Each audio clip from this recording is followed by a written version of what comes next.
So welcome to True Tuesdays, where we're going to be talking about that big topic on everybody's mind, screen time. And there we go. A few minutes of housekeeping. Chris is going to share some thoughts with us in a more formal talk for about 10 minutes, followed by open discussion.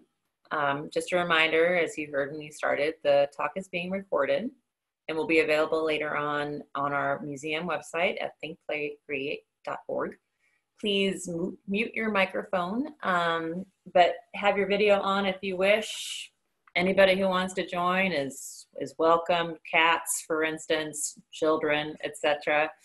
If you have questions, you can either, during the open discussion portion, cats, speaking of cats, you can you just say them out loud, or you can message to the group in the chat box, or you can contact Lonnie Batista Cabanella. Lonnie, say something, say hi. Something, hi. And then Lonnie can, you send them privately so Lonnie can share them with the group on your behalf. Again, this presentation will be available later this week on our website. And if you have questions about this or other museum programs, email education@thinkplaycreate.org.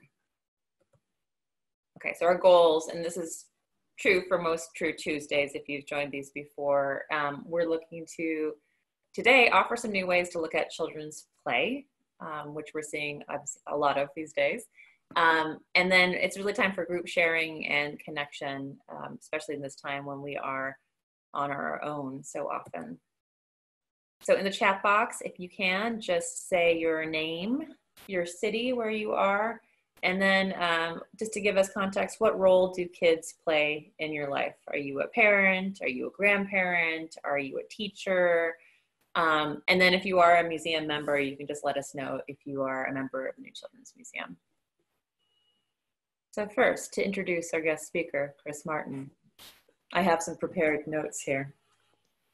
I can start off by, I've known Chris for quite a bit. I'm the director of exhibitions at the New Children's Museum, and since 2014, we have been practicing play work as a way of engaging with children who come to our museum. And Chris is a seasoned play worker. I think we met originally at a campference, which is a conference where you camp and you talk about play work, and it was amazing, and it rained the whole time, so it was full immersion. But Chris is a play worker, writer, researcher, and play work activist. You're currently getting your PhD, which is, I mean, what better time to write your thesis right now while sheltering in place, right? And he's looking at interactions between children and mobile digital technology in outdoor play specifically. He's a board member of the International Play Association for England, works face-to-face with kids at the Tiverton Adventure Playground, which I had the privilege of seeing. And this is my favorite. He's a fellow of the Royal Geographical Society, which brings to mind all kinds of Wes Anderson moments of, like, you know, ceremonially going to great presentations, and has published and delivered academic and professional papers in the UK and internationally. So I don't want to say much more, but he's very important and very great. And and also just really, really playful and dedicated to kids. I think, you know, it's full disclosure, we were in the same graduate program, so that's the other connection. We weren't in the program at the same time, but just to be able to look at research in a way that is rigorous and but still playful and not lose that. So with that, I will hand it over to Chris. Thank you very much, Megan. I feel the pressure now to you know, to be all those things you said about me, really. So yeah, thank you for inviting me. It's really nice to be here. Just so that you know, I am actually not talking from outer space. I'm in the UK. I'm currently going to university in Leicester, which is about as far away from any coast in the UK as you can get. And I'm currently writing up my my thesis, so I'm going slightly mad through doing that. So anyway, so it's sort of my bedtime as well, just so you know, in case I go a little kind of squirrely at the edges, it's kind of full my disclaimer. bedtime, really. Full disclaimer. Full disclaimer, yeah. It is a little. It is. Okay, well, where we start? Okay, right. If we, oh yes, screen time. Yep. Zombies. Yep. I kind of like humorous stuff as well. So I don't know about you all over there, but sometimes when I go outside, it feels like we're living through a bit of a zombie, kind of an entry-level zombie apocalypse. Things are a bit weird. So anyway, so I came up with this title as well. If we could have the next slide, please. Right. Well, what I want to do today is I might take a few more than 10 minutes, but essentially go over some of my research just to give you a flavor of the things that I've been discovering and finding, and then look specifically at screen time, both from I've done some kind of work around screen time for, there's an organization called Play Wales who produce information sheets for the play and playwork sector. And I've written a number of information fact sheets for them. And there's one specifically on screen time, which is kind of in the process of just being finalized at the moment. So I've done a big kind of meta study of screen time from different organizational viewpoints around the world, which I'll touch on, with some of my thoughts coming out of that. Opening up to some discussions around what I have been both observing and what other people have been telling me about children's play in the time of this lockdown, which I think is, I hate to use the word interesting because it's such a serious time. You know, I don't want to joke about that. It is a serious time. But I think that all of those who are involved in children really need to be open to possibilities as well. So I was going to say something else. In terms of my research, the actual research element of it, which I'll be talking about first, is primarily to do with children between the ages of 10 and 13. And I know some of you either work or have younger children, so this may not be as relevant specifically, but certainly when I talk about the screen time stuff, that is much more general, and I hopefully you'll be able to go, ah, yes, that resonates. So to start off with, the other thing, a lot of my slides are photographs, and the photographs are of the adventure playground where I've done my research. The big thing, of course, is children don't know how to play anymore. That's the big thing. They're always on their devices, always on their cells, their tablets. Oh, they just don't know how to talk. They don't know how to socialize. That's the big thing. But as I hope to illustrate, that's not exactly the way I see it, and not exactly what my research is pointing out. Right, please, Megan. Next, okay. Right, so first of all, a few generalities. Douglas Adams, Hitchhiker's Guide to the Galaxy. I think this is a really apt quote. So anything that's in the world when you're born is normal and ordinary, and is just a natural part of the way the world works. Anything that's invented between when you're 15 and 35 is new and exciting and revolutionary, and you can probably get a career in it. Anything invented after you're 35 is against the natural order of things. And I'm not going to prejudge where you all may fall on that. But, you know, from the smiles, I see that maybe there's a little bit of, I can recognize that bit there. So, next slide, please. So, following on the Douglas Adams theme, my overall message is don't panic. And if you can take a towel with you, that's good as well. So it's essentially for all of the shock horror, sensationalist, tabloid papers, despite all that they say, most children, you know, enjoy and prefer to play outside when they can.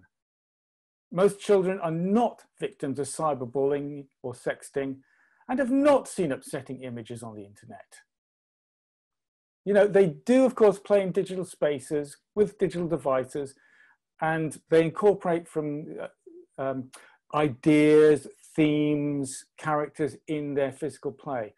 But, as I said, most children are not victims, and they are actually, you know, they're actually okay.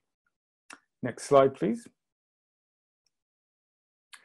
So bringing me onto actual research, the research question is, it's really simple. So how do children and digital technology, mobile digital technologies, interact with one another in outdoor play? And one of the things I'm quite interested in is the phone. I know you guys call them cells, we call them just phones or mobile, so I'll probably skip around here and there.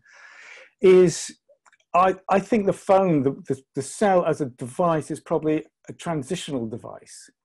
It's kind of, it's flat, it's rectangular. Human beings like round stuff, we grasp. Our hands are made for round tree branches, tools, not phones. So one of the things that when I started my research, I was really wondering about is how much technology would change over the time that I've been doing the research, which I've been doing on a part-time basis while still working. If you look at children's toys, if you look at what children do with their hands, with their bodies, there are flat rectangular objects, but for example, sticks, poles, toys, dolls, a lot of this stuff has much more rounded, complex shapes. So the different materiality, different materials, size, shapes, weights, textures is really important for children. Next slide, please. I would say, any questions so far? Is it all kind of making sense? Is it all, yeah? I'm not speaking too quickly or anything. Thanks, Lani. That's, yeah, great. So the research was carried out over really quite a few years. I started off with exactly the same subject for my MA research, which, as Megan was saying, was through the University of Gloucestershire. And that was quite a long time ago. That was in 2012. And I continued with my PhD research until autumn 2018. So I've had quite a few years. It's been quite interesting on a longitudinal level, looking at the changes and what children have been doing, and also building up a relationship with the children as well. So that in the Adventure Playground, I've been wearing dual hats. One of them, obviously, a play worker, and the other one as a researcher. So that's been, it's been some interesting tensions coming up there, which I'm not going to go into. So the actual research was through participant observation. So I'd go out, I'd be doing my playwork stuff with a notebook, and as soon as I'd see kids using mobile phones or GoPros or anything like that, I'd kind of wander over, notebook in hand, and sort of observe and then scroll down notes and feel very self-conscious and stuff like that. But it worked. I kind of figured out some less obtrusive ways of doing it. So I did a lot of that. I also carried out quite a number of focus groups in schools, both in primary schools, which are up to 11 years old. And then in the first couple of years, I guess if you have junior high, they're 12 and 13, some 14-year-olds as well. And I did a few with year fives who were kind of 10 years old. As well as going to the local youth club and doing some focus groups at the Adventure Playground. So I got quite a lot of different, I got observations of children, if you like, playing in action, as well as actually talking to them about their play lives and how they use technology in their play lives, and about their dogs and their cats and their horses and their brothers and sisters and how annoying their parents were and everything like that. And this is the main view of the Adventure Playground, which is 3.5 acres. It's been there for 47 years now, and it was on an old railway track. So this was your view down there is on an old from where the railway track was. Okay, moving swiftly along to the next slide, please, Megan. Now, these are what I call the key findings from my research. One of which, again, with a PhD there, you really have to be quite focused. So these findings pertain to the observations and the focus groups, again, for children between 10 and 13.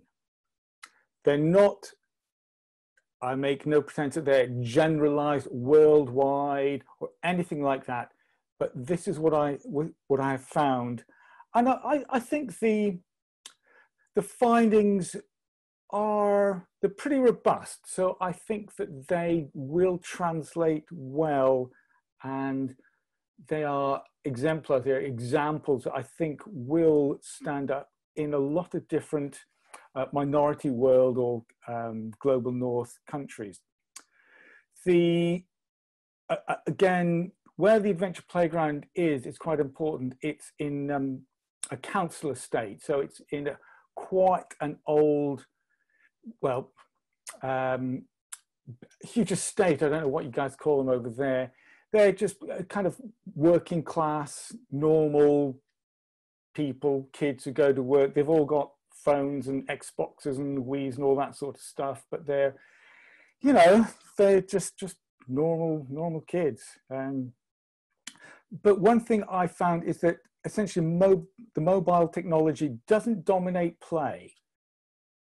You can see, and this is a particular space, so 3.5 acres, lots of trees. The children that tend to come and almost live there when it's open. So they're used to climbing trees, making dens, playing chasing games, lighting fires with the play workers, using tools.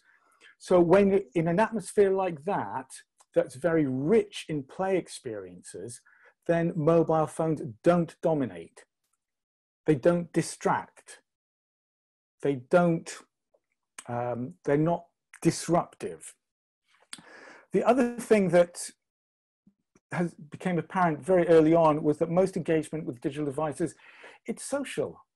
Children like hanging out with their friends, and they weave in what they do with cells in their interactions with their friends.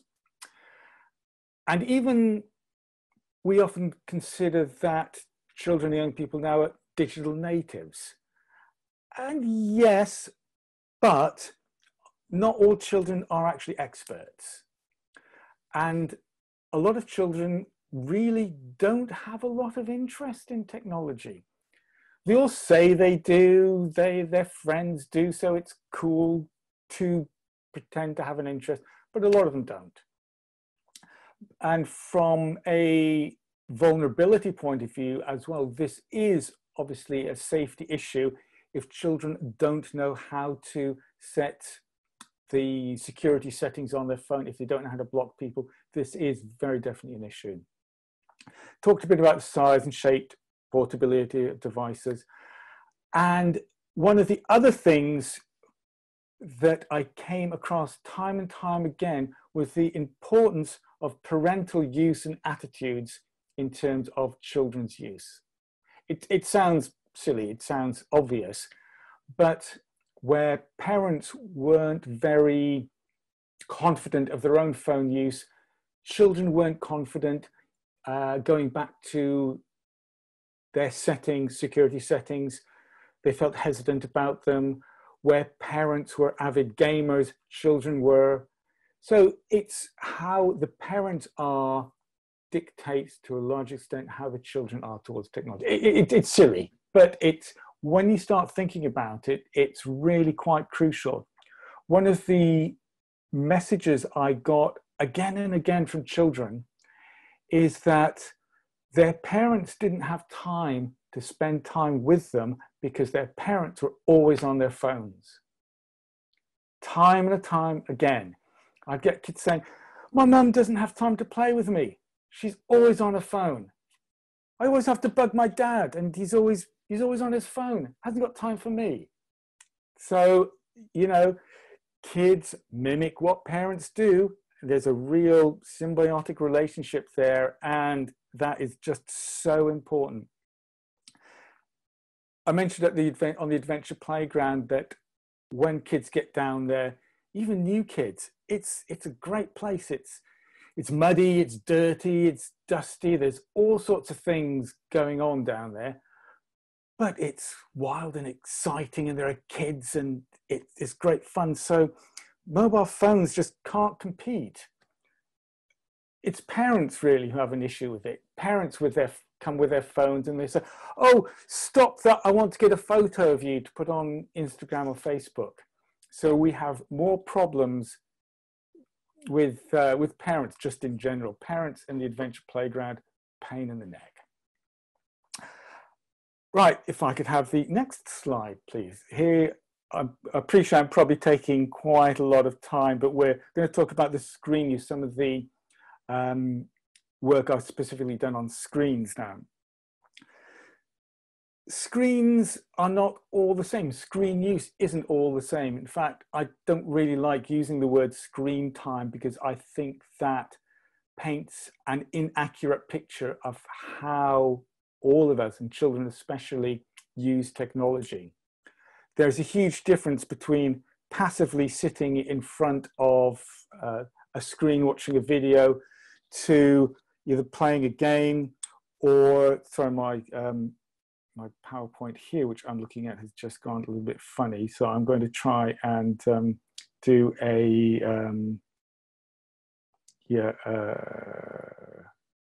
trying to get my slideshow back so I can look at my notes, which are there. So there's a real big difference in between what children do with them, especially with tablets and phones being portable. Children can take them with them when they do things. So it's, as adults, I think that we see Zoom, we see Skype, those kinds of things as a static, whereas children often treat tablets, for example, as a loose part. They take them with them. And that's one of the things that's coming out over and over again in children's use of technology in the pandemic lockdown. So going on to this, I really like this idea of the digital Goldilocks hypothesis. So that there is a moderate amount of screen use that can be beneficial, but all of the literature, and I've, in this one information sheet that I'm particularly drawing this from, I've looked at everyone from UNICEF, the World Health Organization, the Royal College of Pediatrics in the UK, the American Association of Pediatricians. So I've drawn from a lot of the major organizational data as well as from actual academic research. And there's essentially no agreement as to what a moderate amount is, which is not very helpful. So I think that brings it back again to the point that much screen use is done when children are actively engaged in day-to-day life. They don't always engage in blocks of screen time or blocks of this or blocks of that. They weave things together. And I think that's really important, and one of the things that is increasingly happening. So that's why I think the idea of screen time per se is kind of meaningless. And a lot of the research, a lot of the academics who are working in this field, again, they say screen time is far too simplistic. It's not an accurate picture. The other interesting thing that a lot of the research suggests is that for moderate users, again, whatever that is, time in front of the screen doesn't really detract from more energetic activities, except on weekends when people's schedules are a bit more loose anyway. What seems to be the case is that children who are sedentary are still sedentary. At one point, they would have perhaps read a book or read a comic or watched TV. The kids who are active anyway are still active. They may still watch TV, play with devices, but the active kids are active anyway. The ones that aren't. And again, a lot of this boils down to home life, parents.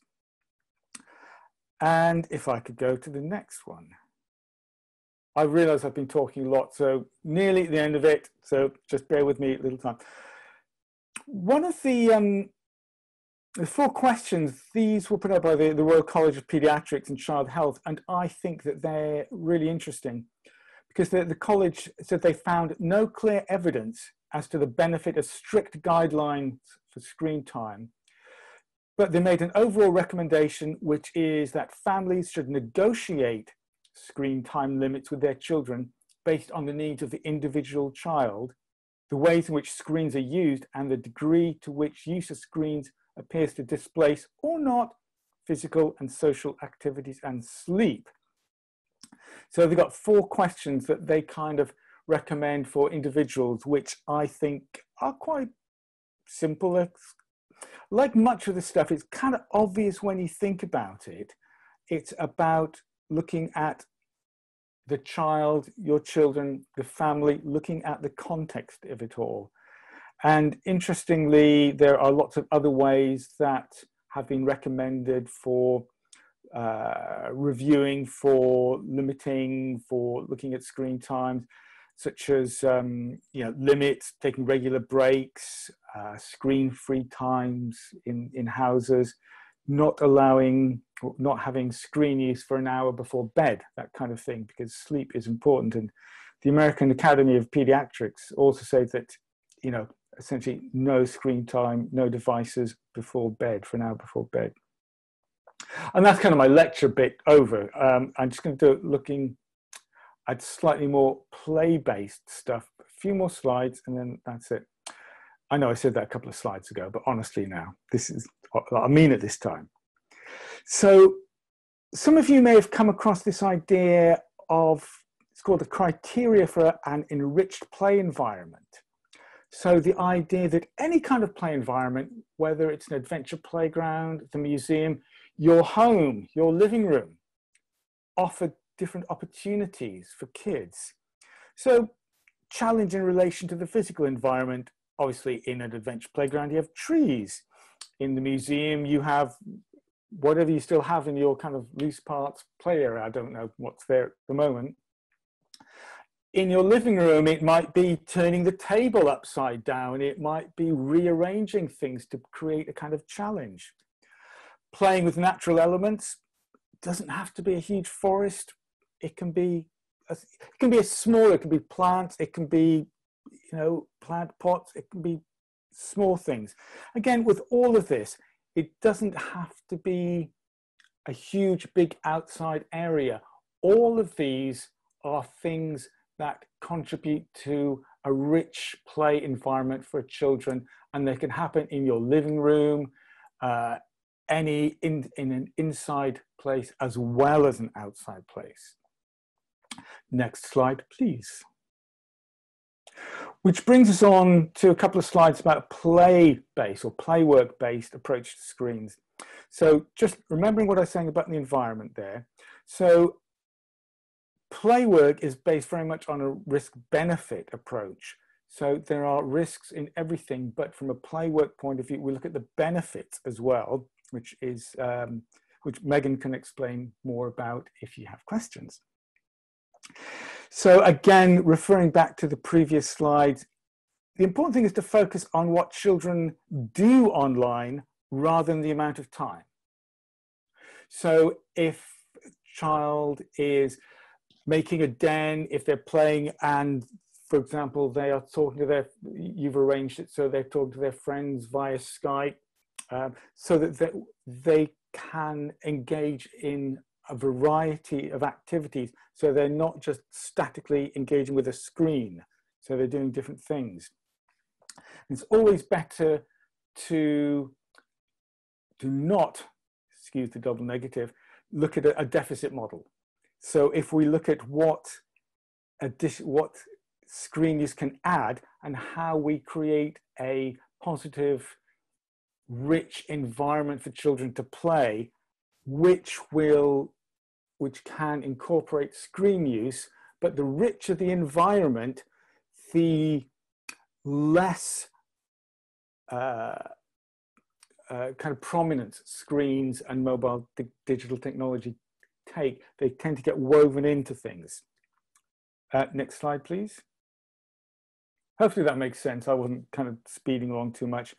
And children develop their own ways of incorporating mobile technology into play. And I think from a playwork perspective, you trust children.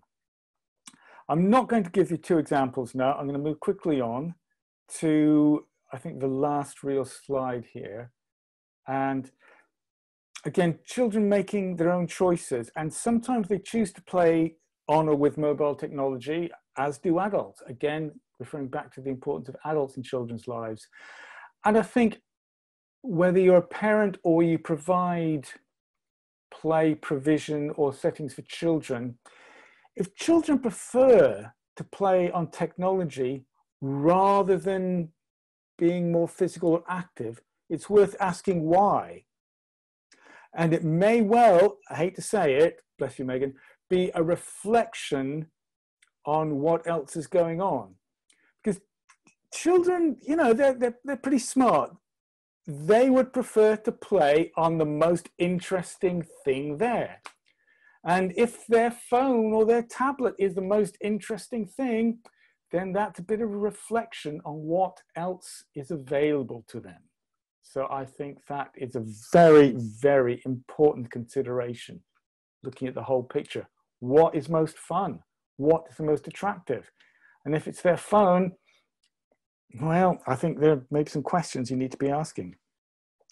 And interestingly, for slightly older children, children also use mobile phones if they don't really want to be where they are. It's a kind of a form of protest.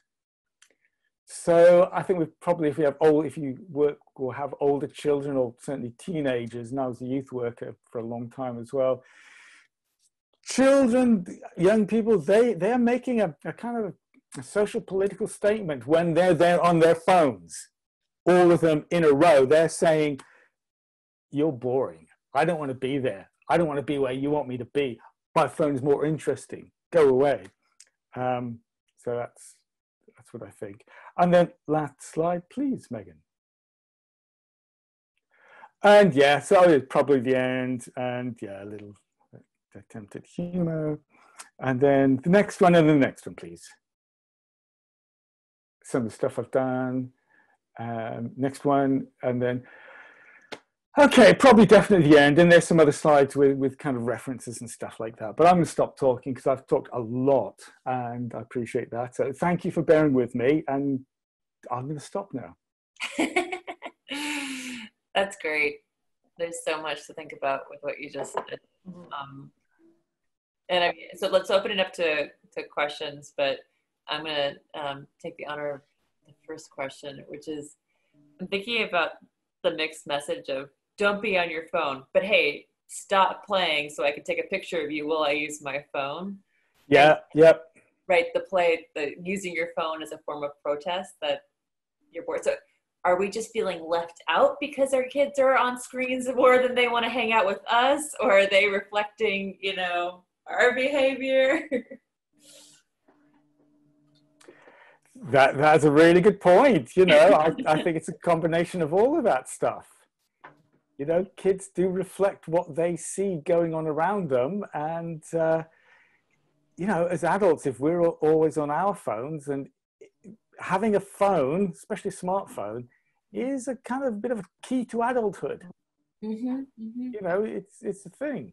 Yeah. So, and now I don't know the stats for in the States, but there's a big project called European Union Kids Online. And in the UK, the average age that kids get their first phones is 10. Mm-hmm. And increasingly they're smartphones. Yeah. Yeah. And, you know, often they're pass me down. Phones have a really interesting life often. They go from cousins to sisters to brothers to dads to mums to grandmas to all, you know, they kind of go all the way through families, and they end up in the youngest kid. But even you know, any kind of smartphone these days is pretty impressive stuff. Yeah. Yeah. I mean, it's a mini computer. Yeah, of course. Yeah, absolutely. Yeah. I have a question comment that's not very well thought out, so I'm going to cobble it together as I just spew out. So what I hear a lot is disdain over children being on their devices. And somehow, like listening to how you were talking about, you know, kids' attitudes or kids' use of technology or devices is most likely directly impacted by how the adult, the parent, you know, the main caregivers are, you know, treating their own. So the disdain, oh, my child, he or she is always on their device, you know, it's so terrible, blah, blah, blah. And the guilt the adult is feeling. But there's sort of a maybe a lack of understanding or lack of reflection that behavior is probably starting here. It's an interesting thing. So my key takeaways, I don't know how to respond if someone says this out loud. I'll think about my own behavior as well. Our son is 12. He doesn't have a phone. He hasn't asked for it, so we're not going to give it to him. We're going to make him wait until he asks. But I often hear, oh, my child is always on there. You know, there's something wrong with my child or my child's behavior. Blah. You know, it's just like, maybe it's not the child's problem. It's kind of what I'm hearing. But I don't know where to take that and how to take that. Yeah. Because I think the big thing for me is talking to the parent and saying, you know, the fact that children essentially copy parents. Right. So how can you say to the parents, well, I don't think it's your kid, I think it's you, actually, you know, bluntly. That's exactly what I'm saying. That sounds like a you problem. Yeah, you know, and it's, yeah, how do you put that? Yeah. So I'm going to have to leave that to you to figure out. But in all honesty, that's essentially what it is. And I think with children of different ages, you know, toddlers and children in the early years, they are much more directly influenced by their parents. When they get to 8, 9, 10, 12, you know, they start getting much more influenced by peers. So there's all of that as well.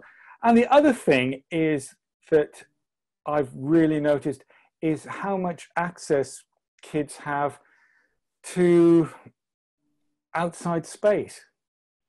You know, if I don't know what it's like there, well, I do know a little bit because I've been, but it's, you know, if children are very restricted in their movements, which is an adult problem, you know, an adult caused thing, it's a you know, cultural, societal thing, but of course, you know, children will spend the time on their phones because they're restricted. If you restrict their physical space, they're going to go into virtual and digital spaces.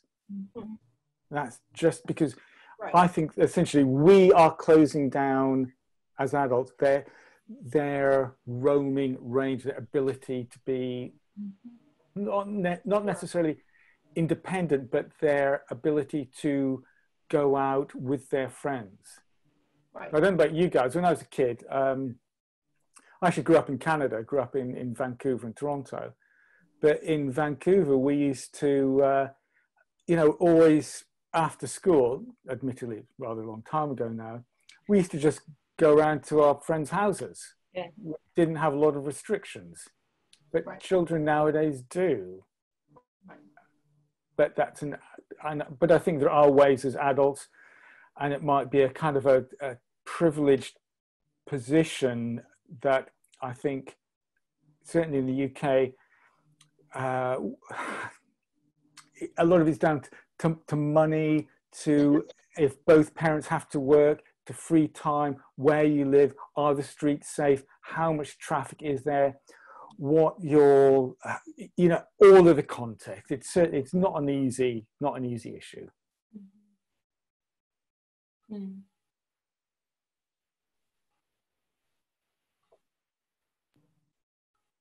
So, Chris, your topic, I mean, it's about the larger issue of parenting. Mm-hmm. My research isn't, but that's just something that has come up a lot. My research is about play. Yeah. And it's specifically about outdoor play and children, between the ages of 10 and 13. Mm-hmm. And it is, even though it is going quite deeply into one specific locale and group of children, as I said, I think the kind of takeaway findings are going to be fairly, not universal, but I think they will have a resonance across most of the, again, probably Europe and the States, kind of global north. Mm-hmm. Mm-hmm. Okay, so like I have a million questions and comments, but I don't want to like dominate. So I will let Diana, if you want to jump in and ask any questions or share. Lonnie.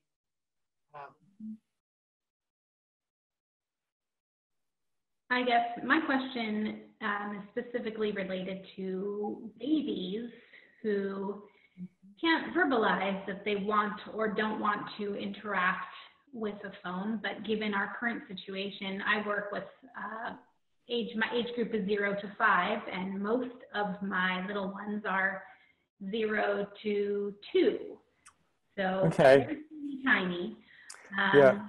And so just trying to encourage, really empowering the parents for them to use a screen more as like a guide. Yeah. I also am trying to find a clever way to phrase screen time in another way. So I appreciate that you brought that up. So I don't know if we can come up with another phrase. Yeah. Playtime. Yeah, so I'm trying to encourage the parents to see me, but that the playtime is still happening between them and their child, so that their child isn't actually looking at the screen. The child is still interacting with the parent. Yeah. So this is a particular, situation here and now. Yes. Yes. Yeah. It's so you're kind of having sessions or interactions with you're there, and there's parents and children at the other end. Yeah. Yes, young children. Young children. Yeah. So it's one of the things that I don't know if it will. I mean, really, that age is not my kind of speciality at all. And my son's 23, so it's been a long time since then.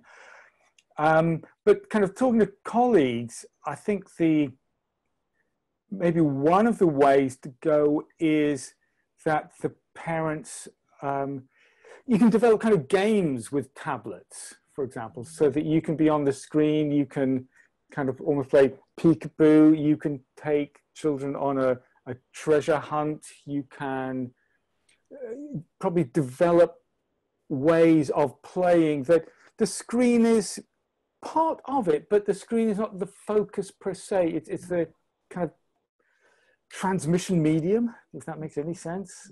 Again, I'm just kind of but it's not, you can try, ask the parents to what happens if you turn the screen upside down so that they have to crawl around with the screen above, or put things around the screen, maybe colored paper or fabric, so that it changes, so it makes it a bit more magical. Maybe just play around. So don't treat the screen as an evil thing. Get them to play with it. What happens if you put the screen on the front of a kid's car or a truck and you take it round at that level? Just I think play around with it and get the parents to play around with it, so it's not a precious static thing. I don't know if that's any help at all. No, that's great. Thank you. Okay, you're welcome. it was reminding me of, so my brother and sister-in-law have twins who are turning 1 year tomorrow. And they, you know, but so in that first year, right, since they've been aware, they've seen very few people because, you know, in the last few months when they've become super active and started walking, the only people they've seen are their parents, right? And everybody else, they have a portal. And so we talk to them, the portal, and they're always going up to the screen. But they said that they're obsessed with their parents' phones.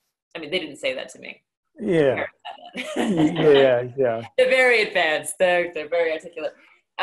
But you know, they're constantly, they know that this thing is cool because, like you're saying, like we're using it all the time. It's a sign of adulthood, like these cool things that you can do on it, you know? And so in a way, it's like, it's great. They're noticing what's interesting. They're like paying attention, right? And so like flipping it to think about like when kids are obsessed with phones, it's because they know that's an important object and they're aware of their surroundings. They are. I mean, kids aren't stupid. Yeah, they're far from stupid. Even at that sort of age, kids are really smart. Yeah. You know, and it's pardon me, but I think it is a question of introducing you know, as I'm sure you know, was it brother and sister-in-law you said? Yeah. I'm sure, you know, they're introducing other elements as well, and maybe they have to kind of keep the phone out of sight, kind of thing. The other thing as well that has been intermittently in the news and in discourse around phones and screens and that kind of thing is about different brain chemicals. Yes. And one is about dopamine, which is when you, for example, which is something I don't know a lot about, but as I understand it, that your brain creates this chemical dopamine, which is kind of a feel-good hit. You guys probably know as much or not more than me about this.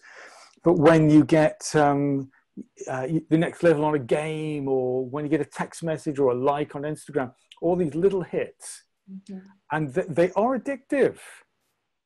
But the interesting thing, and one thing I've found, is that sometimes you almost have to break, as a play worker, for example, you almost have to break that little cycle of little dopamine hits.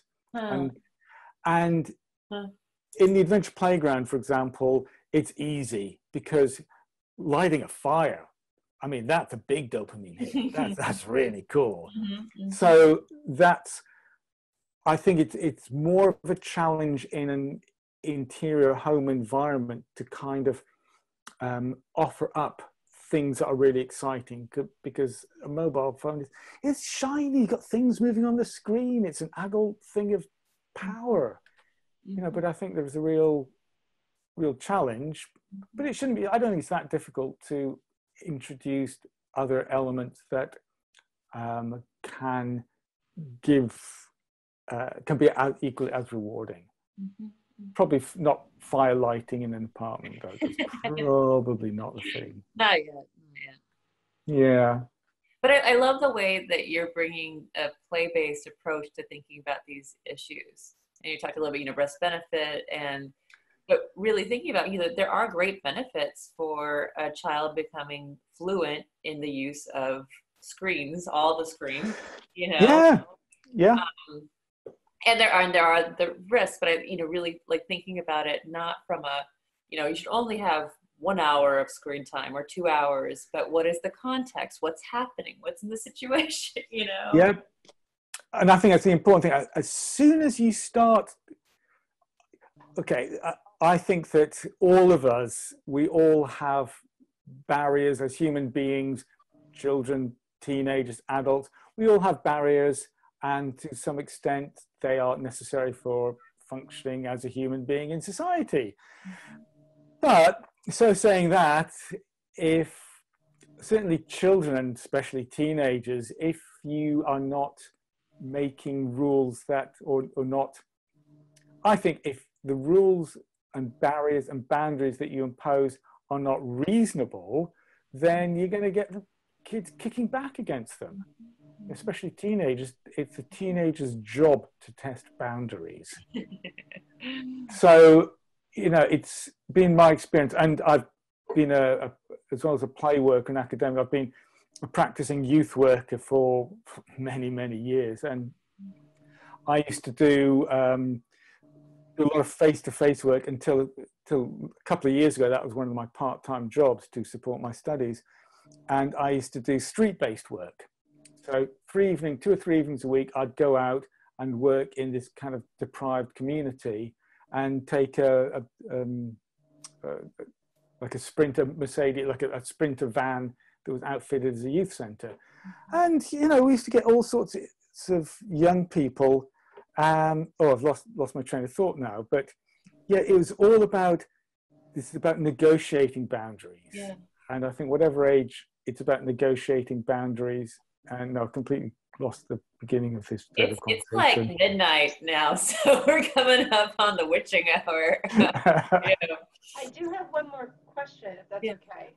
Shifting gears a little bit, trying to draw on your expertise. You know, so we're all sheltering at home, where most of us are indoors, right?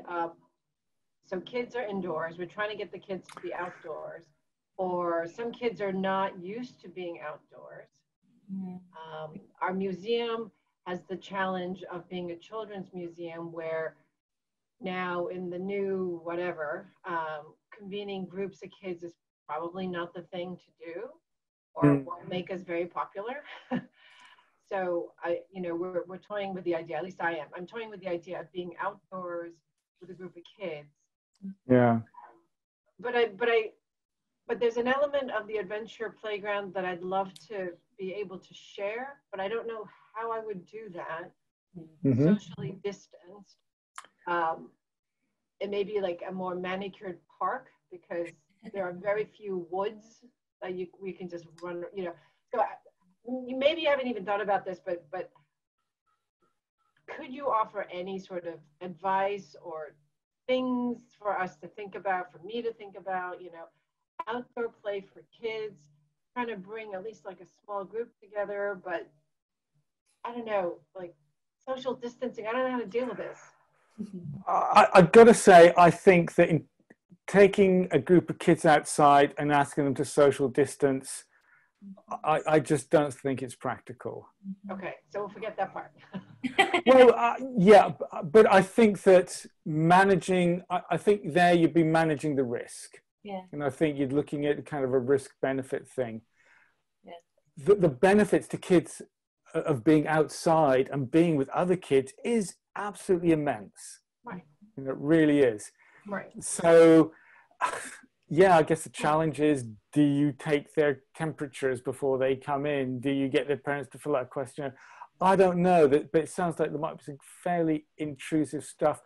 Do you, one of the things we're talking about here is having, the word is bubble. Households are allowed to expand the bubble. Yeah. So do you have households selecting their own bubble of children to come, so that puts some of the responsibility on them? You know, but as I see it, it's got to be about managing the risks externally, and so that when the kids actually come, because you guys have got that sort of that park area sort of in front of you, don't you, Megan? Right. You know, so you know, it's about. I've seen some photos, maybe we all have, about. There's one for kids in a play area who'd gone back to school, and they had like circles or grids, and they're little kids. They just I think that's cruel. I think that's absolutely cruel, and I think it's wrong. Yeah. You know, I really do. Yeah. And I think it's just totally wrong. Well, because, you know, you think about the measure of one of the measures I use in the design of a good play space is how often adults feel the need to say no. You know, and by doing that, if you're unless you make it super fun to be distant and you're wearing a crazy costume and you're, you know, right, which could be a little while, but you're gonna be saying no. You know, you're gonna be like a nun on the dance floor during a school dance, being like, leave room, you know. So. And if you want kids to come back to the museum, if you start doing the stay back, they ain't coming back. Exactly. You know. Yesterday, I was at the museum briefly, and a 2-year-old came to the door like a baby zombie and was pounding on the door of our museum, the glass door, and sobbing. And they were leaving. Oh. And she was going to have her second birthday party. Like, so she knows what this place is. She knows, Yeah. right? And so I think that's the risk benefit right now, is how much they know the value of these places. Yeah. And when they come back and that value if it's been diminished or it's been, right? You don't want to replace the good memories with that memory. Yeah, I think it's really worth even if it takes a bit more time. That's a risk. I think that's kind of a big risk. If you start distancing, being very prescriptive about stuff, you're going to ruin the buzz of the museum. Right. I think you're going to ruin the magic. I think, Thinking about bubbles and thinking about as we're expanding and how do we decide what's risky for us and what is safe for us. It's an interesting way of thinking about it. Yeah, it may get to the point, depending on what guidelines you guys are getting over there, just about minimizing risks. Yeah. It's hard to know. I mean, I think we all get so much conflicting information, and the science isn't really, it's not that it's not there, but I don't think there's been enough time for us to really know. In terms of children, for example, the latest that I've been reading is that yes, they can get it. The percentages of children who get it are very small. They are less likely to infect each other or pass it through families, but there is a risk of that. They do that. Some children get this kind of Kawasaki disease symptoms as well, which is pretty horrible.